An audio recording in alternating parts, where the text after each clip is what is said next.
So அங்க நல்லா படிச்சா இங்க ஆபத்து கிடையாது, ரைட்டு தானே? இந்த பக்கம் ஆபத்து கிடையாது. அங்க 4 அண்ணன் இருந்து 4 அண்ணனுக்கும் பயலுக இருந்து 4 பேர் நல்லா படிச்சாலும் அத்தைக்கு எந்த பிரச்சனையும் கிடையாது. 4 மாப்பிள்ளையில நல்ல மாப்பிள்ளை ஒன்றை சூஸ் பண்ணிக்கலாம். ஆனா தந்தை வழியில் பார்க்கிற போது நம்மை விட தம்பிக்கார கூட இருக்கானா, நம்மை விட தம்பி பையன் மேல இருக்கானான்னு பார்க்கிற ஒரு சின்ன போட்டி மனோபாவம் நமக்கு வரத்தான் செய்யுது. ஏன்னா இப்ப நான் அண்ணனாக இருக்கிறேன், எனக்கு ஒரு தம்பி இருக்காருன்னு வச்சுங்களேன். என் குடும்பத்தில் நான் மூத்தவன், அப்போ என்னுடைய பிள்ளை தான் அடுத்த தலைமுறையில் இந்த குடும்பத்தில் மூத்தவனாக இருக்கணும்னு நான் நினைக்கிறேன். அப்படி நினைக்கிற போது என் பையன் தான் பெருசா படிச்சிருக்கணும், என் பையன் தான் பெருசா சம்பாதிச்சுக்கணும் நான் நினைக்கிறேன். அப்ப என் தம்பி பையன் என்னை விட குறைவாகவும் என்னுடைய பிள்ளையை விட குறைவாக படிச்சிருந்தா பெட்டர், குறைவாக சம்பாதிச்சிருந்தா பெட்டர் அப்படின்னு நான் நினைக்கிறேன். அப்போ பொறாம தந்தை வழி உறவுல வருதா தாய் வழி உறவுல வருதா? உங்களுக்கு எத்தனை அத்தை? எனக்கு அத்தையே கிடையாது. எனக்கு எதுக்கு அத்தை? அதான் என்ன உங்களுக்கு கல்யாணம் ஆகல? இதெல்லாம் நிறைய அத்தை பொண்ணுங்க இருக்கானா? அப்படி எப்படி அத்தை இல்ல அத்தை பொண்ணுங்க? அழகு பெண்ணின் தாயார் என்றால் அத்தை என்றே அர்த்தம். நாங்கெல்லாம் சிங்கப்பூருக்கு போயிட்டு மலேசியால மண்ணை சாப்பிட்டுட்டு இந்தியால போய் இருந்துருவோம். இன்னும் வேணாம், நீங்க கதையை மட்டும் சொல்லுங்க. விஷயம் நான் என்ன கேட்கறேன்னா, நான் யதார்த்தமா சொல்றேன் உங்களுக்கு. நம்ம குடும்ப அளவுல நம்ம புரிஞ்சுக்கிட்டோம்னு பார்த்தோம்னா இந்த வாய்ப்பு இருக்கு தானே. நானும் உங்க கூட சேர்ந்து ஒரு பார்ட்டிசிபென்ட் தான். இந்த ஐயா அவர்களே நடுவர்களே நான் கிடையாது, நான் உங்க எல்லாருடைய சின்ன பிள்ளை. நான் என்ன சொல்ல வரேன்னா, யதார்த்தத்தில் நீங்க பேசல நான் கவனிச்ச ஒரு விஷயம் என்னன்னா, ஒரு அத்தை வீட்டில் பார்க்குறப்ப அங்கிட்ட பொண்ணு பையன் அப்படின்னு வரப்ப கட்டலாம், பொண்ணு எடுக்கலாம், பொண்ணு கொடுக்கலாம். அப்போ வந்து என்ன ஒரு வசதி இருக்கு, அவங்க நல்லா இருந்தால் இவங்களுக்கு நல்லது, இவங்க நல்லா இருந்தால் அவங்களுக்கு நல்லது. ஆனால் மனதளவில் நம்ம எப்போதுமே எப்படி யோசிப்போம்னா, நான் வீட்டில் மூத்த பிள்ளை, என் குடும்பத்தை நான் மூத்த பிள்ளையா என்ன செய்கிறேன், என் பிள்ளை பெரிய ஆளாக இருந்தால் தான் அடுத்த தலைமுறையிலையும் இந்த குடும்பத்தினுடைய அந்த நிலைமை அப்படியே இருக்கணும். அப்போ பொறாமை இங்கே தானே வேற வாய்ப்பு இருக்கு. பொறாமை எல்லாமே கெட்ட எண்ணம் நினைக்காதீங்க, பொறாமைங்கிறது ஒரு கெட்ட எண்ணம் கிடையாது. அப்போ பொறாமை இங்கே இருக்கா இங்கே இருக்கா?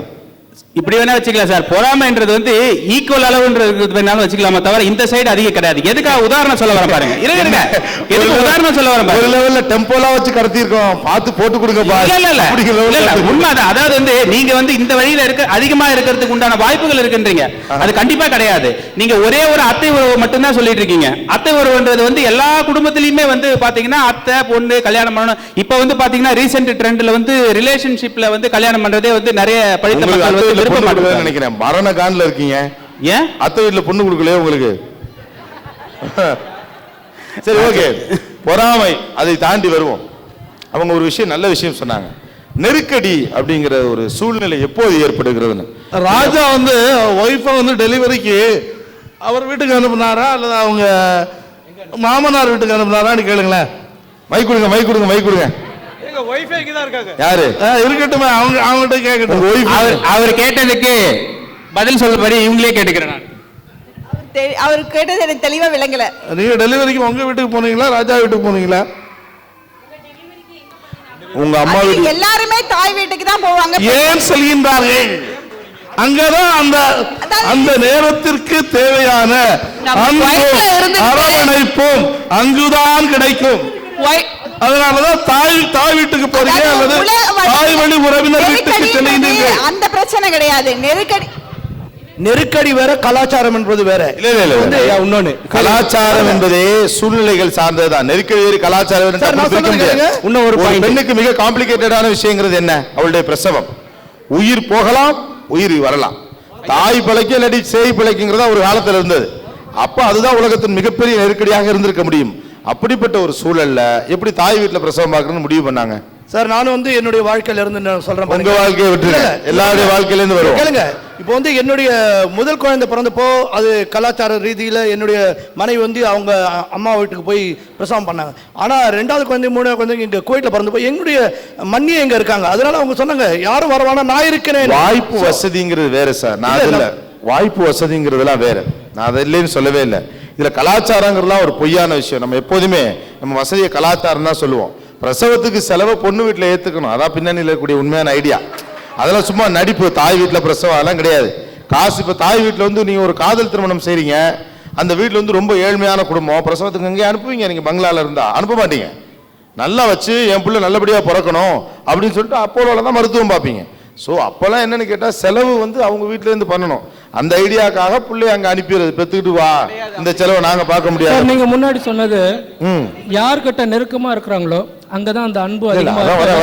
ஆனா அந்த நெருக்கடி பணம் வர உங்களுக்கு பாவம், உங்களுக்கு ஒரு விஷயம் புரியல. பணம் உங்க side மட்டும் இல்லை, பேசிட்டு பணம் உங்களுக்கு மட்டும் தெரியாத அளவுக்கு உங்கள் அன்பு உங்கள் கண்ணை நாங்க மறைக்கிறது. என்ன சொல்றோம்னா பணம் வர மட்டும் இல்லை. பிரச்சனை முடியுது. அவர் நல்ல பாயிண்ட் எழுப்பியிருக்காரு. ஒட்டுமொத்தமா இந்நேரம் சோழ எழுப்பப்பட்ட ஒரே நல்ல பாயிண்ட் ஒரு அதுதான். காரணத்தை சொல்லிடுறோம், பணம் மட்டும் இல்லை. ஒரே ஒரு நிமிஷம் இருங்க, பாவம் பாருங்க. நீங்க அவர் மைக்க வச்சு பேசுங்க, அவர் மைக் இல்லாமலே வெளில சத்தம் வருது. இந்த ஃபங்க்ஷன் முடிஞ்சோடனே அவருக்கு ஆபரேஷன் பண்ணிருங்க, முழுங்கிட்டாருன்னு நினைக்கிறேன். அவ்வளவு சவுண்ட் வருது சார் நீங்க பேசுற. சொல்லுங்கம்மா. அம்மா இயல்பாக நடக்கக்கூடிய விஷயங்களை நெருக்கடின்னு சொல்லக்கூடாது. இது என்ன கதையா இருக்கு? நீயா நானா கண்டிஷன் சப்ளையா இதெல்லாம் பேசக்கூடாதுன்னு அவர் தான் நியாயமா கேட்கிறாருல. அதாவது அசந்தர்ப்பமான விஷயங்கள்ல இப்ப நெருக்கடி வருது, ஒரு பினான்சியலா நெருக்கடி வருது. நீங்க எல்லாம் அப்புறம் போ, பினான்சியல் நெருக்கடி வந்து HDFC பேங்க்குக்கு போங்க, 3 வட்டியில கடன் தரான். அதெல்லாம் வேண்டாம். இல்ல உடனடியா அந்த இரவுல ஒரு பிரச்சனையை முடிக்கணும், பைசா வேணும் அப்படின்னும் போது பைசாவை இன்னைக்கு யார் வேணாலும் தரலாமா? நெருக்கடியோட அர்த்தத்தை நீங்க புரிஞ்சுக்கோங்க. பைசாவை தர யாராலும் தர முடியும், சரியா? இதுவும் ஒரு நெருக்கடியான விஷயம் தானே. ரைட். HDFC பேங்க்ல பிரசவம் பார்க்க முடியுமா? முடியாது. அவன்கிட்ட பணம் இருக்கா? இருந்தாலும் முடியாது. ஒரு பெண்ணுக்கு பெரிய நெருக்கடி என்னமா? நீங்க தனியா ஒரு பெண்ணாக சொல்லுங்க, இதுல பொய் சொல்ல முடியாது. ஒரு மிகப்பெரிய நெருக்கடியான உணர்வு என்பது எது? ரொம்ப இக்கட்டான ரொம்ப கஷ்டமான நிலை என்று. உங்களுக்கு குழந்தை இருக்கா? ரைட்டா? நீங்க அதை உணர்ந்திருக்க முடியும். ஒரு பெண்ணுக்கு மிக நெருக்கடியான காலகட்டம் எது? பிரசவம் தான். ஆனா வந்து அப்ப வந்து என்னோட அம்மா வந்து என்னோட டெலிவரி ரூம்ல இல்ல, என் வீட்டுக்காரர் தான் இருந்தாரு. அது அடுத்துங்க, அது உங்க கணவருங்க. என்னோட தாய் வீட்டு உங்க உறவு. கணவர் என்பவர் தாய் வழி உறவு தந்தை வழி உறவுக்குள்ளே வரமாட்டார். அவர் உங்க உறவு. என்னோட மாமியார் இருந்தாங்க. சரி. மாமியார் வந்து என்னோட அதாவது தந்தை வழி உறவுல வர. ஆனந்தி மேடம் டாபிக் மாத்திரமா, ஆபரேஷன் அறையில் இருப்பது மாமியாரா தாயாரா? மா, வாழ்க்கையில ரொம்ப கஷ்டமான விஷயம் என்ன தெரியுமா? உண்மையை ஒத்துக்கிறதா. எவ்வளவு போராடுறீங்க நீங்க. ஸோ அதோட முடிஞ்சிடாது. அதுக்கப்புறம் நானே உங்களுக்கு பாயிண்ட் எல்லாம் எடுத்து தருவேன், அப்புறம் அவங்களெல்லாம் அமுக்குவேன். 1 மணி நேரம் ஓட்டணுமா இல்லையா? நீங்க கவலைப்படாதீங்க. இப்போதைக்கு இந்த பாயிண்ட் சொல்லுங்க. நீங்க இல்ல நீங்க மைக் வாங்கி கொடுக்குறது உங்க வேலையா? அங்க கொடுங்க. நீங்களா பிரசவம் பார்த்தீங்க, அவர்கிட்ட கொடுங்க. அவர்கிட்ட அங்கதான் உங்களுக்கு நெருக்கடியான காலங்கிறது எது? பிரசவம். பிரசவத்துக்கு ஏன் தாய் வீட்டுக்கு போறோம்? ஒருவேளை உங்கள் கணவர் பிரசவம் உங்களுக்கு காம்ப்ளிகேட்டடா இருக்கு, நீ போய் எங்க அம்மா வீட்டுல இரு அப்படின்னு கவுண்ட் பண்ணி சொல்ற மாதிரி கோவிந்தம்மான்னு பேர் வை அப்படின்னு அங்க இருக்க சொல்லாருன்னு வச்சுக்கோங்க. நீங்க போவீங்களா? உங்களுக்கு எது கம்ஃபர்டபுளா இருக்கும்? கம்ஃபர்டபுளா கான்ஃபிடன்ஸ் மனசுக்குள்ள எங்க இருக்கணும்னு தோணும். பதட்டம் மாமியார் வீட்ல தான். மாமியார் வீட்டுல தான். உண்மையா? உண்மையா? அம்மா இங்க இருக்காங்களா? இல்ல இது எங்க அம்மா பாப்பாங்க. உங்க அம்மா பாப்பாங்க. அப்புறமா அம்மாவுக்கு சமாதானம் சொல்லலாம், மாமியாருக்கு சமாதானம் சொல்ல முடியாது. அதனாலதான் இப்ப கூட நீங்க என்ன சொல்றீங்கன்னா, நான் தான் முதலே சொன்னேன்ல, உண்மை என்பது வேறு, வாதம் என்பது வேறு.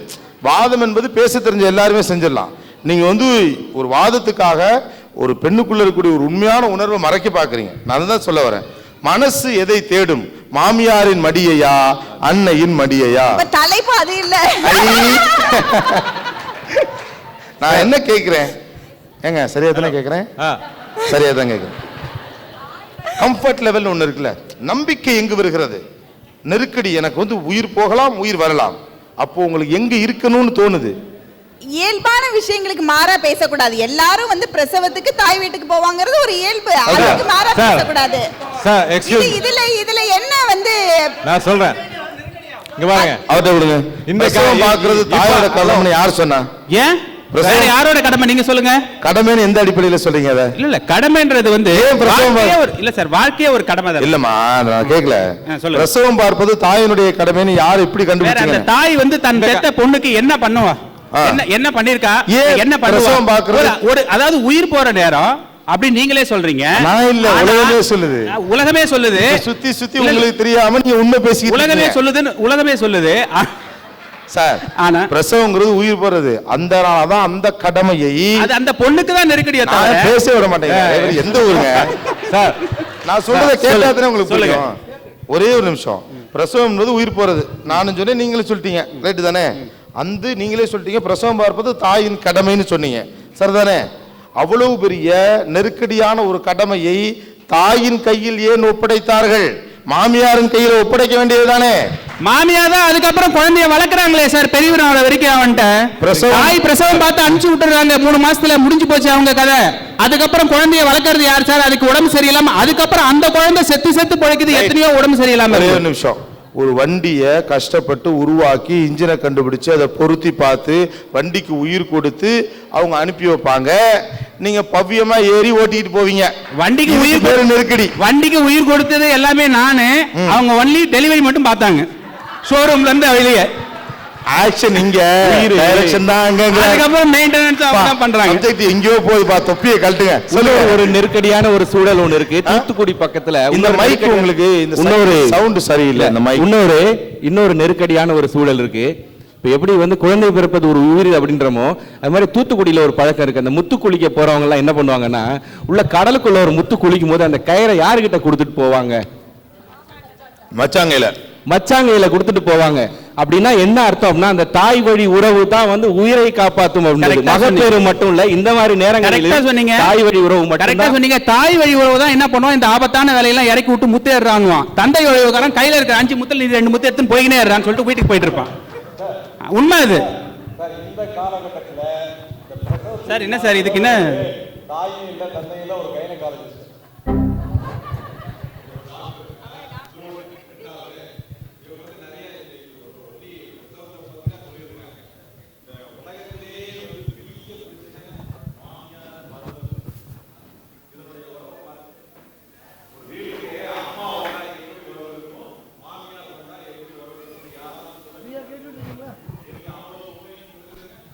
இல்ல சார், அது உறவு சிக்கல். இல்ல ரொம்ப டைவர்ட் ஆகுறீங்க. நான் வந்து கொஞ்சம் பேஸ்லேருந்து உங்கள்கிட்ட கண்டென்ட் எடுக்க பார்க்குறேன். நான் பேஸ்லேருந்து உங்ககிட்ட கண்டென்ட் எடுக்க ட்ரை பண்ணுறேன். நீங்கள் எல்லாரும் என்ன பண்ணுறீங்கன்னா, ஏற்கனவே என்ன ப்ரிப்பேர் பண்ணிருக்கீங்களோ அதை எப்படியா சொல்லி பண்ணணும்னு பார்க்குறீங்க. அதான் ப்ராப்ளமாக இருக்கு. நான் எப்போதுமே அதான் சொல்லுவேன். எல்லாருமே என்னன்னா, நான் ஏதாவது ஒன்று இந்திய பொருளாதாரம் அப்படின்னு பேசிட்டு இருக்கல, இட்லிக்கு சட்னிங்கிறீங்க. ஏன்னா நீங்கள் ப்ரிப்பேர் பண்ணது அதுதான். நம்ம அப்படி போகக்கூடாது. அது எந்த திசையில் போகிறதோ சேர்ந்து பயணிப்போம், அவ்வளவுதான். எல்லாருமே இதுவரைக்கும் அவர் ஒரு விஷயம், நல்ல விஷயம் சொன்னார், அந்த தாய் வழி உறவுக்கு இதுன்னு. சொல்லுங்க, என்னையே இழுக்கிறீங்க?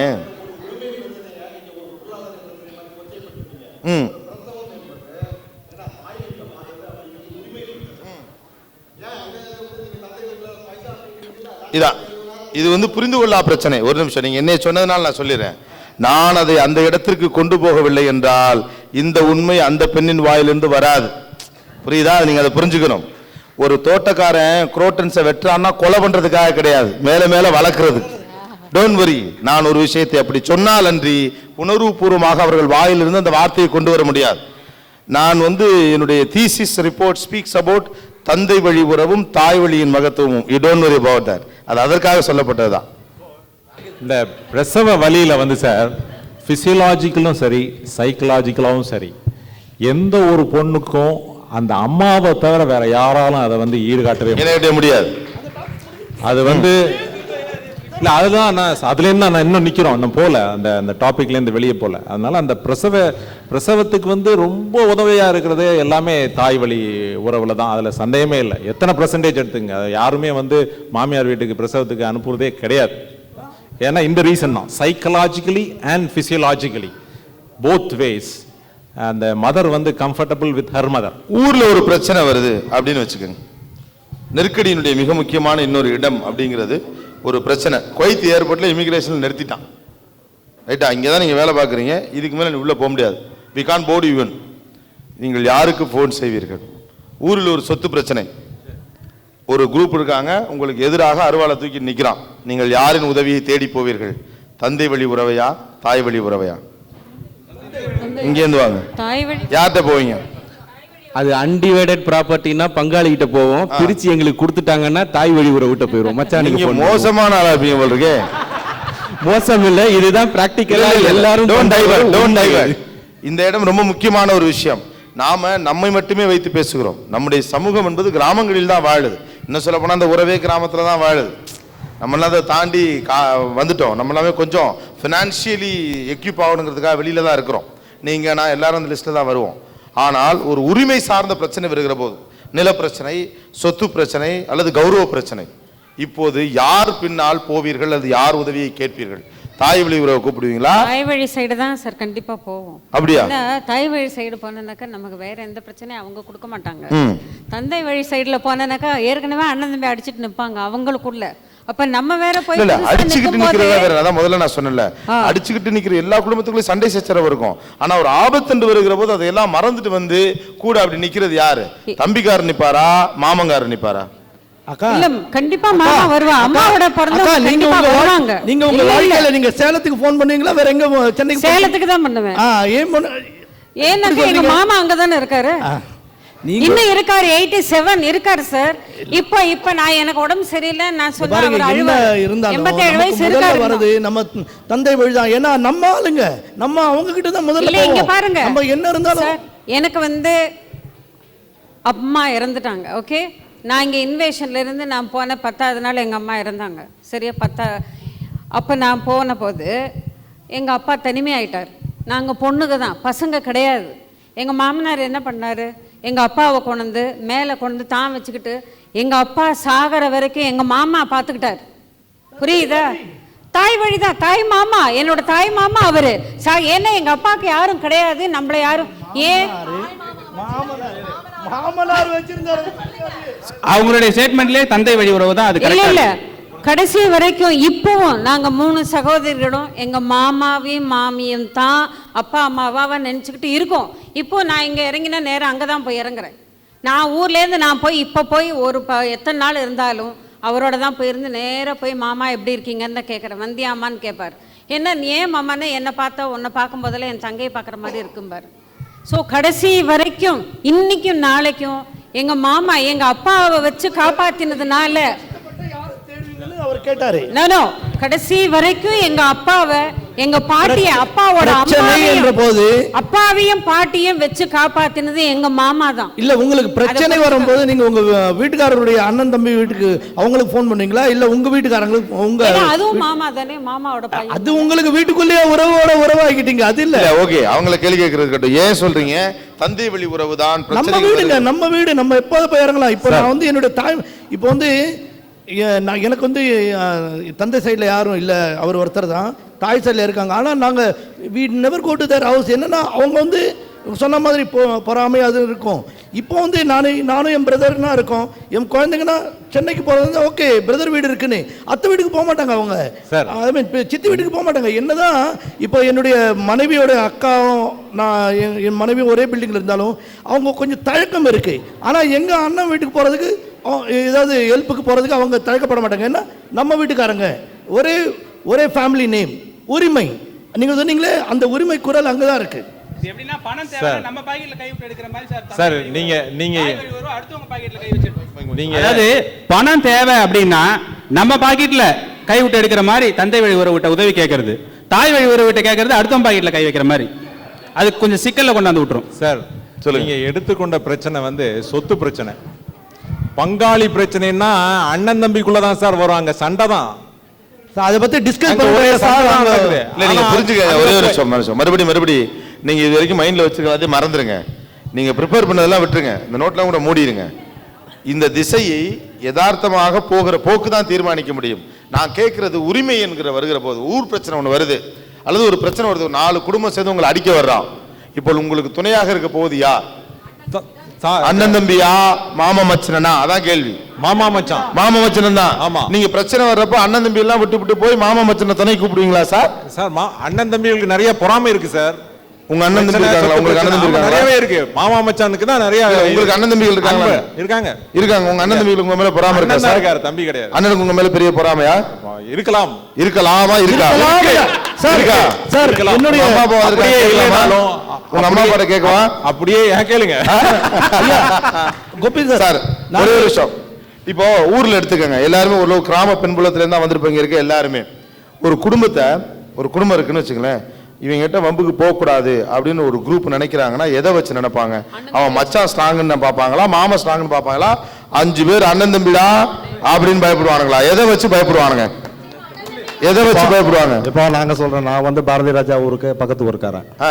பாரதி ராஜா ஊருக்கு பக்கத்து ஊருக்காரன். இதை வச்சுலாம் பயப்படுவாங்க? சண்டை அப்படின்னாலே முதல் வார்த்தை என்ன தெரியுமா? வக்காலி மாப்பிள்ள அவனை வெட்டுறா. முதல் வசனம் வக்காலி மாப்பிள்ள அவனை வெட்டுறா. பங்குல மாப்பிள்ளங்கிறது யாரு? இல்லங்க பங்கு. நீங்க யதார்த்தமா யோசிங்க. டிபேட் வேற, டிஸ்கஷனுக்காக நீங்க என்ன வேணாலும் சொல்லலாம். ஆனா ஒரு பிரச்சனை என்று வருகிற போது நம்மை ஒரு குழுவோ இன்னொரு குடும்பமோ எதிர்க்கிற போது எந்த அடிப்படையில் நாம யார்கிட்ட போய் நிக்கிறோம்? மச்சானையோ மாமாவையோ உதவிக்கு கூப்பிடுறது கொஞ்சம் கூச்சமா இருக்கும். முதல்ல பொண்டாட்டியோட தம்பி என்னை அடிக்க வர்றான் மாப்பிள்ள நான் போய் சொல்லுவீங்க? ஓடியாது நிக்க போறது அண்ணங்காரன் தானே, தம்பிக்காரன் தானே. ஏற்கனவே உங்களுக்குள்ளே வெட்டுக்குத்து இருக்கலாம், பங்காளிகளுக்குள்ள வெட்டுக்குத்தெல்லாம் நடந்திருக்கலாம். ஆனாலும் கூட உங்களுக்கு ஒரு ஆபத்து வருகிற போது முதலில் ஓடி வந்து நிற்பது உங்க மச்சனா உங்க தம்பியா? மனசை தட்டு சொல்லுங்க. பாரதிராஜா அவருக்கு பக்கத்து ஊர் வேற, பார்த்து சொல்லுங்கண்ணே. தாய்மாமையை சேர்ந்த உறவுகளை தான் வந்து நம்மளுக்கு வந்து ஃபர்ஸ்ட் நம்ம கூப்பிடல. ஜென்யூனா நான் கேட்கறது, ஒரு பிரச்சனைன்னு வரப்போ உங்களை ஒருத்தர் வெட்ட வரான், முதல்ல உள்ள பூந்து எதிர்த்து வெட்ட போறது மச்சாங்காரனா தம்பிக்காரனா? மச்சான். பயங்கர மச்சான் இருப்பாரு போல இருக்கு. உங்க மச்சான் எங்க இருக்காரு? மச்சான் இருக்காரா? இல்ல, அந்த நக்கல்ல பேசுறது எல்லாம். தம்பி இருக்காரா? தம்பி இல்ல. இவர் இறக்குங்க பாக்கல. நாலஞ்சு அண்ணன் தம்பி இருக்கிற வீட்டுல அடிக்க வர அளவுக்கு ஏன் அவங்க விட்டுக்கிட்டு இருக்காங்க? நாலஞ்சு அண்ணன் தம்பிங்க, அப்ப அவங்கள பாதுகாக்கலாமே, சொல்லல. ஒரு முதல்ல நம்ம ஒரு விஷயம் பேசணும். பிரசவத்தை தாய் வீட்டுல தான் பார்க்கணும். ஆனால் ஆபத்து காலம் என்று வருகிற போது ஆட்டோமேட்டிக்கா முதல்ல யாரை கூப்பிட தோணும்? நம்ம தாய் மாமன் தான் உதவி பண்ணுவாங்க. ஏன்னா அவங்க எல்லாம் அடி வாங்கட்டும் அப்படின்னு சொல்லிட்டு பொறாமப்படுற குரூப்ல அவங்கலாம். தாய் மாமனை இந்தியாவுடைய தேசிய விலங்கா அறிவிச்சிருங்க போல் இருக்கு. 60,000 தான் வெட்டாம. நீங்க கேட்டீங்க ஊர்ல ஏதாச்சும் ஒரு பிரச்சனைனா நீங்க மாமா மச்சான்கிட்ட போய் கேட்பீங்களா இல்ல அண்ணன் தம்பியை கூப்பிடுவீங்களான்னு? நம்ம ஊர்ல பிரச்சனைனா நம்ம கூட இருக்கிறது வந்து பங்காளிங்க வீடுங்க தான் இருப்பாங்க. மாமனும் மச்சனும் ஊர் 25 கிலோமீட்டரோ 50 கிலோமீட்டர் தள்ளி தான் இருப்பாங்க. உடனடியா உதவிக்கு வர்றது வந்து நம்ம கூட பிறந்த நம்ம அப்பா. மாமன் மச்சான்லாம் 25 கிலோமீட்டர் 50 கிலோமீட்டர் தள்ளி தான் இருக்கணும் சட்டம் இருக்கா என்ன? எங்க தாய் மாமா 2வது வீட்டுல இருக்காரு, எங்க வீட்டுக்கு பக்கத்து வீட்டுல இருக்காரு. ஒண்ணு இல்லைங்க, கடைசியில ஒரு மனுஷன் செத்து சுடுகாட்டுக்கு போகும்போது யாருங்க தூக்கிட்டு போறா? உங்க தேர சொல்லுங்க. ஒண்ணு பிறக்கிறத கேட்டுக்கிட்டு இருக்கேன். ஒண்ணு பிறக்கிறத பத்தி பேசுறிய, எல்லாத்தையும் சாவறத பத்தி பேசுறிய. நான் கேட்கிறதெல்லாம் நடுவுல நெருக்கடி. அதுதானே நெருக்கடி. ஒரு மனுஷனுடைய இறுதி மரியாதை வந்து ஒரு மரியாதையோட நடக்கணும். அந்த மரியாதையும்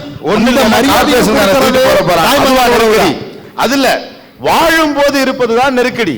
இதுல பணத்தை யாரு தூக்கிட்டு போறா, அப்பா பேர் இன்சியல் வைக்கிறோமா, அம்மா பேர் இன்சியல், தத்துவம் பேசிய தமிழனுக்கு பிரச்சனை. நான் நிஜ வாழ்க்கையினுடைய யதார்த்தங்களை பற்றி கேட்கிறேன். அதுக்காக தான் உங்களுக்கு நான் சிச்சுவேஷன் கொடுக்குறேன். கிட்டத்தட்ட ஒரு டைரக்டர் ரேஞ்சுக்கு நான் உங்களுக்கு அதுக்கு அந்த சிச்சுவேஷன் கொடுத்து பார்க்குறேன். பிரசவங்கிறேன், வலிங்கிறேன்.